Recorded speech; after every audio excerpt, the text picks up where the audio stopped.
চট্টগ্রাম বন্দর বিদেশিদের ইজারা দেয়া দেশ বিরোধী, সার্বভৌমত্ব বিরোধী ও জাতীয় নিরাপত্তা বিরোধী। চুক্তি থেকে সরকার ফিরে না এলে বিএনপি সহ সব দল, জনগণ ও শ্রমিক কর্মচারীদের নিয়ে বৃহত্তর আন্দোলনের হুঁশিয়ারি দিয়েছেন বাম দলগুলোর নেতারা। সকালে জাতীয় প্রেস ক্লাবে অনুষ্ঠানে তারা অভিযোগ করেন, সরকারের কোনো কাজ দেশ ও জাতির স্বার্থে হচ্ছে না।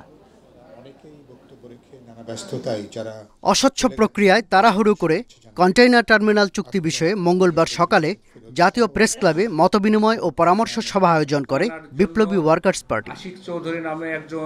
দলটির সাধারণ সম্পাদক বলেন, কোনো আলোচনা ছাড়াই সরকার বিদেশি কোম্পানির সাথে বন্দরের চুক্তি করেছে।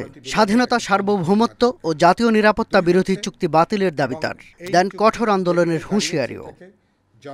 আমি আশা করি আমাদের প্রধান রাজনৈতিক দল হিসাবে আমাদের দেশ বিরোধী, সার্বভৌমত্ব বিরোধী, নিরাপত্তা বিরোধী এই অতি গোপনীয় যে চুক্তি হয়েছে,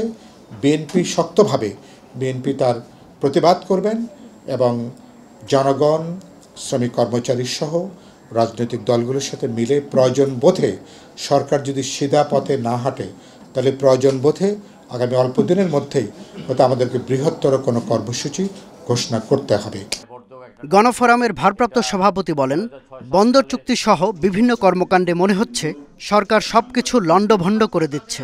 মেয়াদের বাকি সময়ে রুটিন কাজের বাইরে কোনো কিছু না করার পরামর্শও দেন তিনি।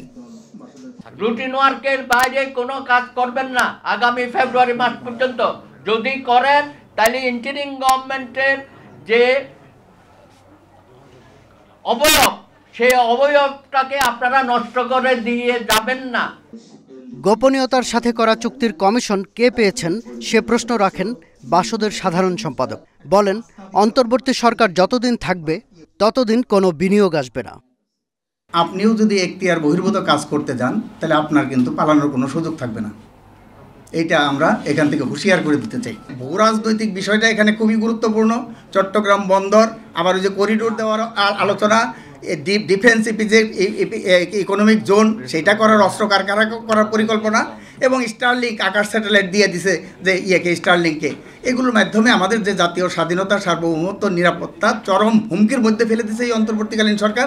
এই অন্তর্বর্তীকালীন সরকারের কোনো কার্যক্রম দেশের স্বার্থে এবং জাতীয় স্বার্থে হচ্ছে না। চুক্তি বাতিল না করলে 4 ডিসেম্বর বাম জোটের যমুনা ঘেরাও কর্মসূচি সফল করার আহ্বানও জানানো হয় মতবিনিময় সভা থেকে। শাহাদাত স্বপন, ইন্ডিপেন্ডেন্ট নিউজ, ঢাকা।